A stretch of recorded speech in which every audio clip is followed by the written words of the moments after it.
3, 2, 1. Em nome do Pai, do Filho e do Espírito Santo. Amém. Olá, irmãos. Meu nome é Ângela. Eu sou voluntária na Rede de Missão YouCat Brasil.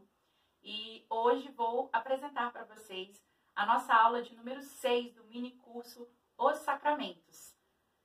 Essa aula ela vai ser um pouquinho diferente do que vocês estavam acostumados, porque em função da pandemia que estamos vivendo no mundo e também do nosso confinamento compulsório no Distrito Federal, optamos por não deixar os nossos irmãos que já iniciaram o curso presencialmente conosco sem as últimas aulas. Então, peço já antecipadamente para vocês paciência e desculpas, porque eu não sou acostumada com vídeo, muito menos com EAD. Mas a gente vai tentar levar com o mesmo carinho das outras aulas presenciais todo esse conteúdo para vocês que já iniciaram todo o curso conosco. Antes de começarmos a nossa aula de hoje, gostaria de propor a todos vocês que fizéssemos uma meditação conjuntos, já que hoje, dia 19 de março, dia que esse vídeo está sendo gravado, é dia do nosso glorioso São José, padroeiro da Sagrada Família e também padroeiro das famílias, da prudência divina, enfim, aquele que, segundo a tradição da Igreja Católica, nós rezamos inclusive para pedir uma boa morte. Então, convido todos vocês agora a fazerem essa oração comigo, que consta como uma oração muito antiga dentro da tradição da Igreja Católica. Ó São José, cuja proteção é tão grande, tão forte e tão imediata diante do trono de Deus, a vós confio todas as minhas intenções e desejos. Ajudai-me, São José, com a vossa poderosa intercessão, a obter todas as bênçãos espirituais por intercessão do vosso Filho adotivo, Jesus Cristo, nosso Senhor, de modo que, ao confiar-me aqui na terra ao vosso poder celestial, vos tribute o meu agradecimento e homenagem. Ó São José, eu nunca me canso de contemplar-vos, com Jesus adormecido nos vossos braços. Não ouso aproximar-me enquanto ele repousa junto do vosso coração. Abraçai-o em meu nome, beijai-o por mim, o seu delicado rosto, e pedi-lhe que me devolva esse beijo quando eu exalar o meu último suspiro. São José, padroeiro das almas que partem, rogai por todos nós. Amém. Em nome do Pai, do Filho e do Espírito Santo. Amém. Enfim, como nós tínhamos já começado com vocês e discutido nas aulas presenciais, esse curso ele fala sobre os sacramentos que constam no nosso catecismo da Igreja Católica. Hoje o tema da aula vai ser sobre o sacramento da unção dos enfermos. E para falarmos sobre a unção dos enfermos, precisamos retomar algumas perguntas. Para que servem os sacramentos? Nós realmente precisamos dos sacramentos? E a unção dos enfermos? Ela se chama unção dos enfermos ou extrema unção? Para a gente conseguir explicar todos esses pontos na aula de hoje, nós vamos começar abordando uma leve retrospectiva de tudo que já foi dito sobre os sacramentos da iniciação na vida da comunidade católica. Para isso, nós vamos nos utilizar de instrumentos que vocês já conhecem muito bem.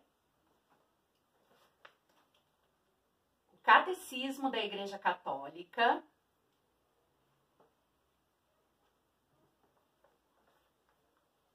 nosso livro de bolso e YouCat, o Catecismo na Linguagem Jovem da Igreja. E vamos fazer uso de alguns outros materiais que vocês também já conhecem. O DuCat, que é o nosso compilado da doutrina social da Igreja, também em linguagem especial para os jovens, e o compêndio do Catecismo da Igreja Católica. Além deles, como já é tradição nos nossos cursos, vamos usar bastante as Sagradas Escrituras. Então, corre lá e pega todos esses materiais para acompanhar a aula de hoje, ok? Vamos falar sobre os sacramentos e o mistério divino. E é como participamos desse mistério divino a partir dos sacramentos. Primeiro, precisamos resgatar alguns conceitos.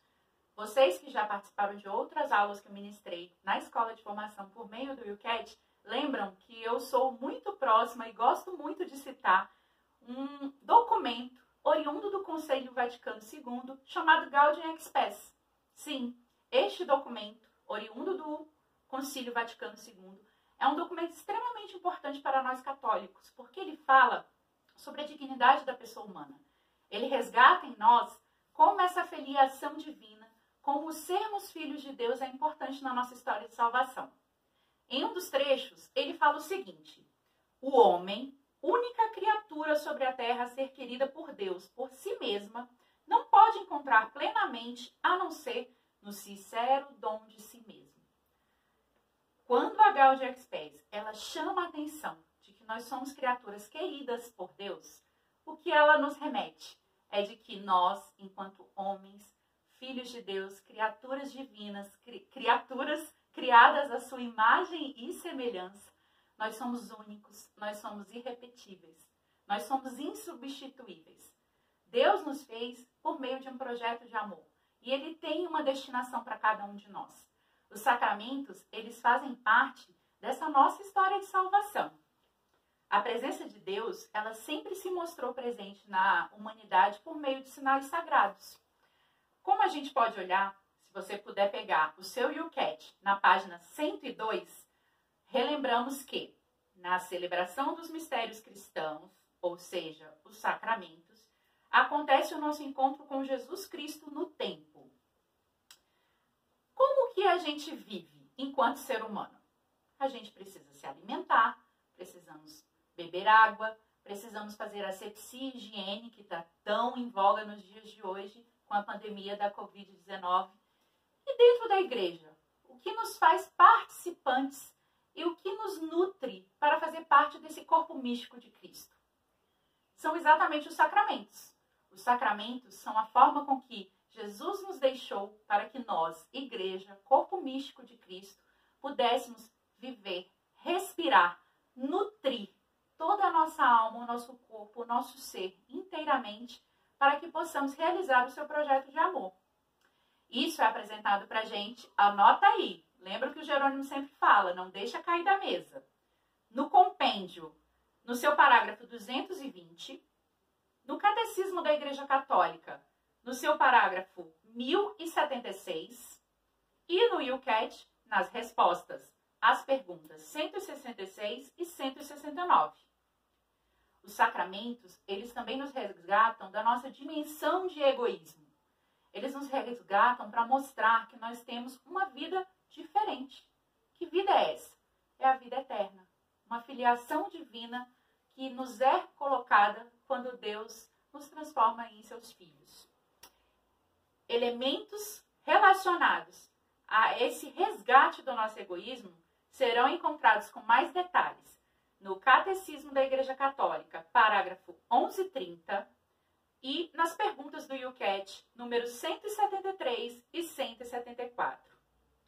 Na Bíblia, fala-se muito sobre esse mistério que aguardamos pela aliança divina e definitiva quando Cristo nasce e, no meio de nós, enquanto homem, mostra a nossa filiação divina a Deus Pai. Um dos capítulos, um dos livros mais aclamados e até pouco conhecidos e às vezes interpretados das nossas Sagradas Escrituras é o Apocalipse, que em seu capítulo 22, encerrando toda a história da explicação dessa nova vinda de Cristo, ele fala sobre o nosso anseio enquanto filhos de Deus. No Apocalipse, se fala a expressão de que o Espírito e a noiva, a igreja, dizem: vem, vem Senhor Jesus. Este é o nosso anseio, essa é a nossa esperança. Os sacramentos são um caminho que nos levam a chegar a este ideal de encontrar com Cristo. Os sacramentos, eles também oferecem a ação de cura pelo Espírito Santo. E vocês acompanharam com os nossos outros voluntários e também com o missionário Jerônimo da Rede de Missão YouCat Brasil nas outras aulas, todos os sacramentos da iniciação da vida cristã. Agora, com o Mateus, na aula anterior, nós começamos a falar sobre os sacramentos chamados pelo Catecismo da Igreja Católica de cura. E por que o Catecismo da Igreja Católica chama esses sacramentos de sacramentos de cura? Nós vemos que essa obra de cura e salvação, ela é apresentada porque Cristo permanece conosco por meio exatamente destes sacramentos. E aí, eu convido vocês agora a abrirem o YouCat na pergunta 173. No nosso YouCat, nós vemos que toda essa questão vinculada à cura trazida pelos sacramentos fala também do precisarmos dele. A pergunta 173 diz: para que precisamos nós dos sacramentos? Precisamos dos sacramentos para crescermos para além de nossa vida humana pequena e para nos tornarmos, através de Jesus e como Jesus, filhos de Deus em liberdade e glória. Como assim nossa vida humana pequena? Nossa vida humana pequena, ela é um pouco mais explicada dentro das Sagradas Escrituras por nosso querido Paulo, na sua segunda carta aos Coríntios, onde ele fala que nós temos um grande tesouro, que é essa filiação divina. Mas esse tesouro enorme, ele está em vasos de argila. Por estarmos com tesouros enormes em vasos de argila, ou seja, por sermos seres finitos, nós precisamos dessa graça divina. Por isso, os sacramentos de cura são tão importantes na história da igreja. Passado esse primeiro momento da gente relembrar alguns conceitos, a gente vai para o segundo tema desta aula, que é: o que seria a morte e o morrer na Igreja Católica? Vocês podem se perguntar, mas por que vocês estão abordando um tema desse? Exatamente porque ele é um grande tabu dentro da própria igreja e entre os próprios fiéis católicos. Quando nós falamos da morte e do morrer, nós temos que resgatar o que nosso querido e amado São Francisco de Assis falava no seu Cântico das Criaturas. E eu trouxe um pequeno trecho para vocês que fala um pouco sobre essa forma como que Francisco entendia toda a obra divina e o nosso papel nela. O finalzinho do Cântico das Criaturas fala o seguinte: louvado sejas, meu Senhor, pelos que perdoam por teu amor e suportam enfermidades e tribulações. Bem-aventurados os que sustentam a paz, que por ti, Altíssimo, serão coroados. Louvado sejas, meu Senhor, por nossa irmã, a morte corporal, da qual homem algum pode escapar. Ai dos que morrerem em pecado mortal, felizes os que ela achar, conforme a tua santíssima vontade, porque a morte segunda não lhes fará mal. Esse é um trechinho final do Cântico das Criaturas, um cântico muito conhecido, escrito por São Francisco de Assis. E ele nos resgata uma dimensão muito importante do catecismo da Igreja Católica, que, às vezes, quando afirmamos, se torna um choque para alguns fiéis. A vida não é posse, ela é dom. Sim, a nossa vida, ela é um dom. E como dom, ela é confiada por Deus a nós. Por isso que a Igreja Católica é tão veemente contrária a qualquer prática ativa que leve à morte de algum ser humano, tais como aborto, eutanásia e outras práticas que possam ter alguma participação ativa nessa morte. A Igreja Católica entende que o processo da morte ele é natural ao ser humano, mas a morte natural, ou como São Francisco falou tão belamente no Cântico das Criaturas, a nossa irmã, a morte corporal. E por que São Francisco enfatiza tanto essa questão da morte corporal? Porque nós, fiéis católicos, nos recordamos quando professamos a nossa fé de que cremos na ressurreição da carne. Vocês lembram de toda essa discussão que nós fizemos no curso anterior do Catecismo da Igreja Católica sobre o credo? Sim, nós afirmamos e professamos em todas as celebrações que vamos litúrgicas, em todas as missas, que nós cremos na ressurreição da carne. Ou seja, nós cremos que a morte corporal é um momento na nossa vida espiritual, onde nós iremos nos encontrar com nosso Senhor Jesus Cristo no dia da ressurreição final. Este é um tema que, por vezes, os católicos se perdem e não sabem explicar o mistério da encarnação divina, quando Cristo se faz homem no meio de nós. E aí confundem muitas vezes com reencarnação. Mas isso seria tópico para um outro curso. Por enquanto, vamos permanecer nesta ideia de que, para a Igreja Católica, o morrer, ele nos fala de um ideal. De que ideal? Do nosso ideal da salvação. Nós somos um povo que espera em Deus. Espera do verbo esperar e espera do substantivo esperança. A nossa esperança está baseada na filiação divina e na salvação que nos espera no encontro final com Cristo. Falar da morte corporal, nesse sentido, como o próprio São Francisco falava, da morte natural ou do morrer natural, nos remete à nossa filiação e ao nosso modelo de salvação, que é o próprio Cristo. Afinal, para ressuscitar com Cristo, é preciso morrer com Cristo. Vocês encontram algumas declarações a mais sobre este tópico no parecer de como a Igreja Católica entende, por meio do seu catecismo, a morte corporal, nos parágrafos 1005 a 1009 do Catecismo da Igreja Católica.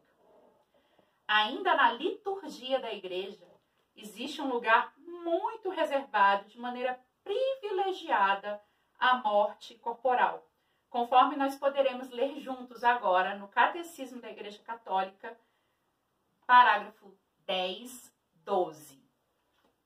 No parágrafo 10:12 do Catecismo, a Igreja nos chama a atenção de que a liturgia, ela reserva um lugar muito especial no prefácio do rito romano para as celebrações dos fiéis defuntos. Vejam como a Igreja fala da nossa irmã, a morte corporal. Dentro do prefácio, me perdoem, a oração começa assim: Senhor, para os que creem em vós, a vida não é tirada, mas transformada. Desfeito o nosso corpo mortal, nos é dado nos céus um corpo imperecível. Vejam como a Igreja, ela trata a irmã morte, como São Francisco belamente falava em seu Cântico das Criaturas, de uma maneira muito próxima e também até privilegiada. É por essas questões que este curso, esta aula, vai falar de um dos sacramentos mais desconhecidos entre os fiéis católicos e que, por vezes, é um grande tabu de ser falado. O sacramento da unção dos enfermos. E como Deus sabe de todas as coisas, e só Ele sabe todo o nosso futuro e o projeto que Ele tem de amor para nós, é uma grande honra e uma grande bênção poder levar para vocês um pouquinho mais de informação sobre este sacramento da unção dos enfermos em um momento onde temos populações no mundo inteiro sendo dizimadas por uma doença que é o nosso grande inimigo invisível hoje, a Covid-19. Precisamos entender qual é o papel do sacramento da unção dos enfermos na nossa manifestação e filiação de filhos de Deus. Vamos começar, então, com as enfermidades. Falar de enfermidades é falar do nosso movimento na própria vida do ser humano. O Catecismo da Igreja Católica, ele nos chama a atenção que as enfermidades, elas fazem parte da vida humana. Elas fazem parte do nosso decorrer. Afinal, nós nascemos, crescemos e também temos o envelhecimento natural dos nossos corpos. É comum, inclusive nos processos de envelhecimento, nós começarmos a desenvolver algumas doenças relacionadas inclusive à própria idade. Dessa forma, o Catecismo da Igreja Católica nos chama a atenção de que as enfermidades, elas fazem parte da nossa vida. E como ele bem nos alerta, as enfermidades nos levam a 3 grandes experiências no nosso viver. A primeira experiência, que é chamada a atenção no Catecismo da Igreja Católica, versa sobre a nossa impotência. Somos seres finitos, limitados. Contudo, A segunda experiência, ela é uma experiência de prepotência. O homem não reconhece sua limitação perante a enfermidade e começa a questionar Deus e, por vezes, se revolta com algum tipo de doença. Contudo, o catecismo aponta que nós também temos uma terceira experiência. E essa, sim, seria uma experiência da nossa consciência, do nosso momento de amadurecimento e de entendermos o que é válido na nossa vida e ao que devemos nos dedicar. Como é uma experiência, são 3 experiências extremamente importantes, eu convido vocês de novo a pegarem o catecismo para que possamos ler juntos os parágrafos 1500 e 1501. O parágrafo 1500 nos diz, logo em seu início, que a enfermidade e o sofrimento sempre estiveram entre os problemas mais graves da vida humana. Na doença, o homem experimenta sua impotência, seus limites e sua finitude. Toda doença pode nos fazer entrever a morte. A enfermidade pode levar a pessoa à angústia, a fechar-se sobre si mesma e, às vezes, ao desespero e à revolta contra Deus. Também pode, no entanto, tornar a pessoa madura, ajudá-la a discernir em sua vida o que é ou não essencial, para voltar-se àquilo que é essencial. Não raro, a doença provoca a busca de Deus e um retorno a Ele. Quando falamos dessas experiências de entender a enfermidade como um processo natural dentro da nossa história enquanto seres humanos, resgatamos o que nós acreditamos em termos de salvação. Afinal, o nosso grande médico, a nossa grande cura está em Jesus Cristo. Mas em que sentido? Cristo, ele nos cura por meio dos sacramentos quando ele nos toca. Ué, Ângela, mas como que Cristo nos toca se Cristo esteve conosco, né, há 2000 anos atrás, praticamente?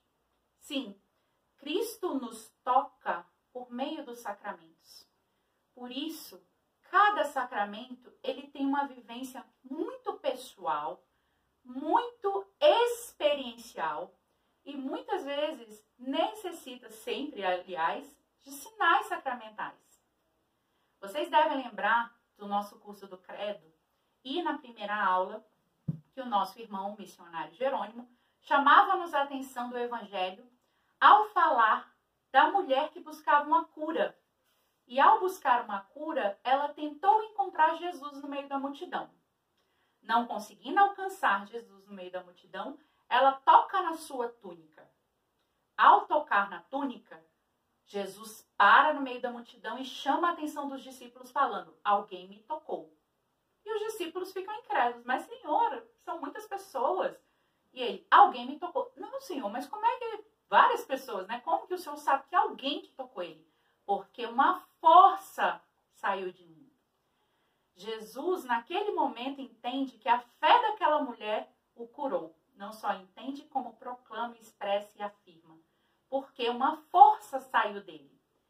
Os sacramentos hoje são a possibilidade que nós temos dessa força, por meio do Espírito Santo, chegar até nós.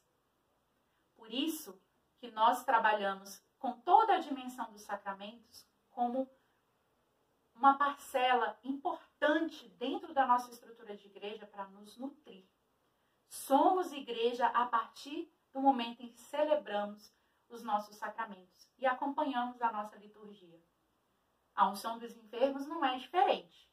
E por isso, nós vamos agora nos remeter um pouquinho a como ela se encontra no tripé da nossa igreja.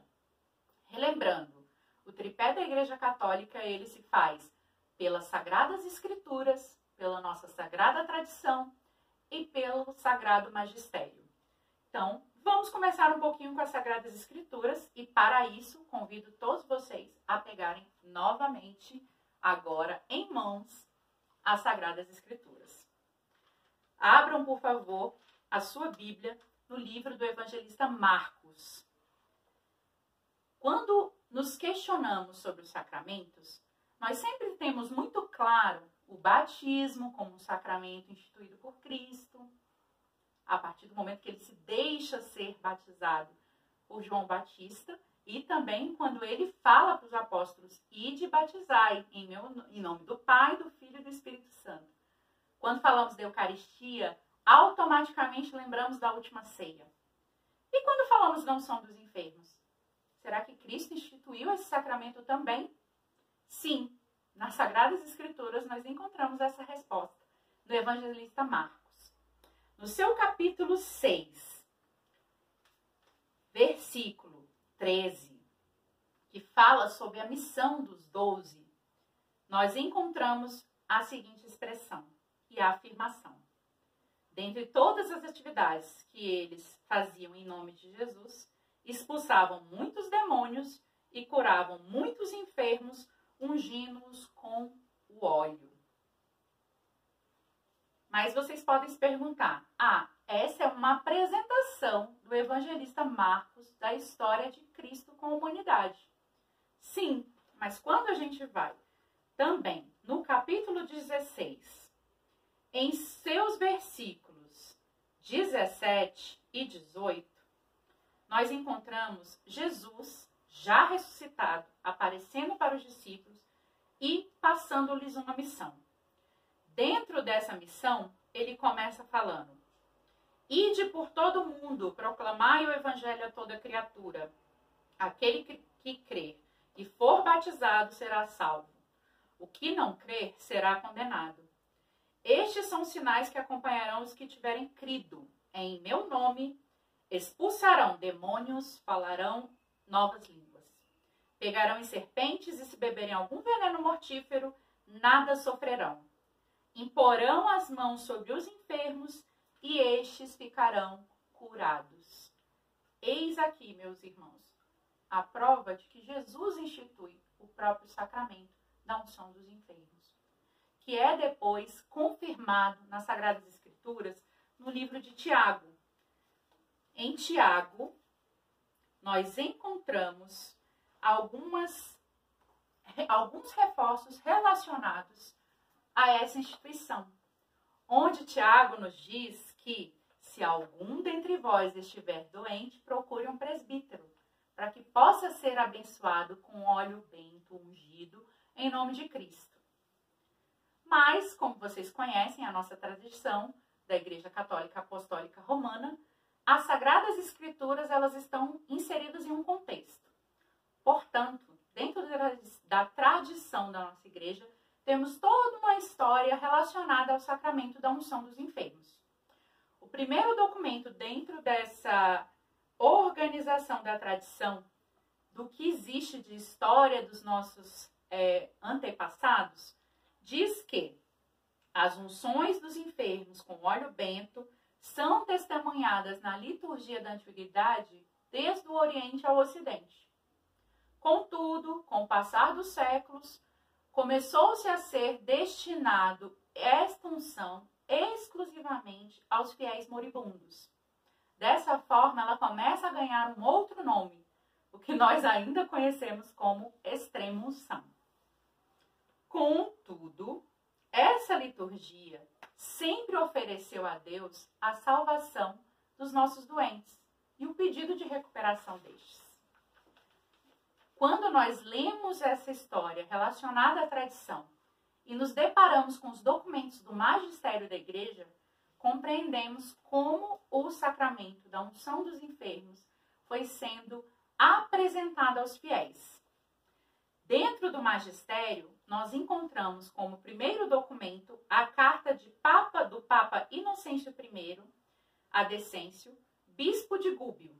Essa carta ela é datada de 19 de março de 416 e é o primeiro documento do magistério da igreja que fala explicitamente da unção dos enfermos enquanto sacramento e reforça que este sacramento ele seria de ministério exclusivo dos presbíteros e também dos bispos.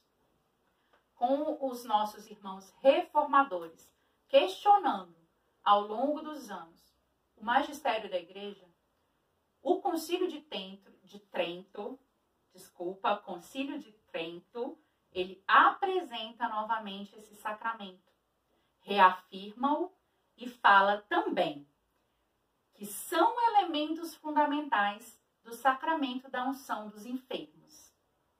5 elementos. Anota aí. Sujeito. Ou seja, quem é que pode receber este sacramento? Um fiel gravemente doente. Segundo elemento, ministro. Quem ministra? E aí eu vou pedir desculpa para vocês, porque o meu latim é muito ruim.